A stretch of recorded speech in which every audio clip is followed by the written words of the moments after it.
Of, രാവിലെ നേരം വെളുത്തു വെയിൽ തുടങ്ങി. എല്ലാ ജില്ലയിലും മഴയുണ്ട്, ഈ ജില്ലയിൽ മാത്രം മഴയില്ല. എന്താ ചെയ്യുക, ഇവിടുത്തെ അവസ്ഥയൊക്കെ ഇങ്ങനെയായിരിക്കും. ഒരുപാട് മാങ്ങയുണ്ട്, തണുപ്പ് അങ്ങനെയും കഴിക്കാം. മാങ്ങ കുറച്ച് മാങ്ങ എടുത്ത് പറക്കാം. ആഹാ, ഒരുപാട് താമര വിരിഞ്ഞല്ലോ. ഇതെന്തായാലും വല്ല പള്ളിക്കോ എങ്ങനെയും കൊടുക്കാം. നല്ല രസമുണ്ട് കാണാൻ. കുറേ എണ്ണം താഴ്ത്തും പോയിട്ടുണ്ടല്ലോ. പോയത് പോട്ടെ, തന്നെ കൊടുക്കാം. ഇനി ബാക്കി നിൽക്കണ്ട. സംഭവം വർക്കൗണ്ടില്ല, അത് മതി. എന്തായാലും നഴ്സറിയിൽ വിളിച്ച് പറയണം, കാരണം അവരാണല്ലോ ഒപ്പിച്ചെന്തതൊക്കെ. മാങ്ങ സീസൺ ഞാൻ അധികമില്ല, എന്നാലും കുറച്ചുണ്ട്, എടുക്കാം. ഒരുവിധം മാങ്ങ കഴിഞ്ഞ് ഇനി കൈ കഴുകാം. മാങ്ങയുടെ കറിയും പശയൊക്കെ ഉള്ളതല്ലേ.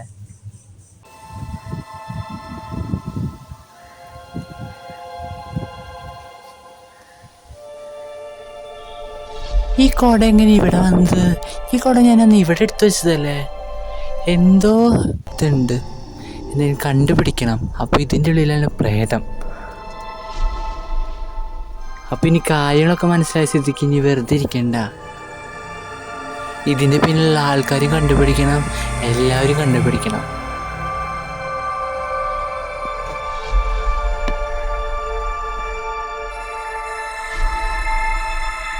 ഇനി ഇതിന് പിന്നിൽ ആരാന്ന് അറിയണം.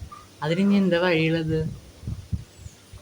ഐഡിയ, CCTV ഉണ്ടല്ലോ. ഇനി എന്തിനു പേടിക്കണം, വേഗം പോയി CCTV നോക്കാം.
Next morning.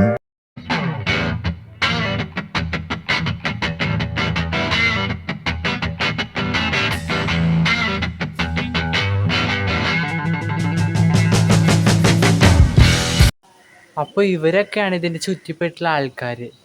എന്തായാലും CCTV അതിനൊരു ഉപകാരം ഉണ്ടായി. എൻ്റെ ബലമായ സംശയം ഇവർ ഈ കുടത്തിന് വേണ്ടി തപ്പുകയാണെന്നാണ്. അപ്പോൾ ഈ കുട എന്തോ മൂല്യ വിലയുള്ള കുടാണിത്. എന്തേലും ആവട്ടെ, ഇവ ഈ പ്രേതത്തിനെ ഇവിടെ ഒഴിപ്പിക്കണം, അത്രേ ഉള്ളൂ. ആ പ്രേതം ശരിക്കുള്ളതാണ്.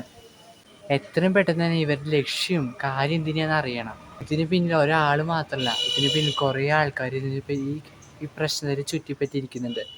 എന്തായാലും പെട്ടെന്ന് തന്നെ കണ്ടുപിടിക്കണം. പ്രേതം എന്നുള്ള കാര്യം എന്തായാലും ഉറപ്പാണ്. കുട നീങ്ങിയതും കാര്യങ്ങളൊക്കെ വെച്ച് നോക്കുമ്പോൾ എന്തായാലും ഇനി നോക്കി നിന്നിട്ട് കാര്യമില്ല. ഇനി ഒരു ഒറ്റ വഴിയുള്ളൂ, മന്ത്രവാദം. അതിൽ പ്രേതത്തിനെ പൂട്ടാം.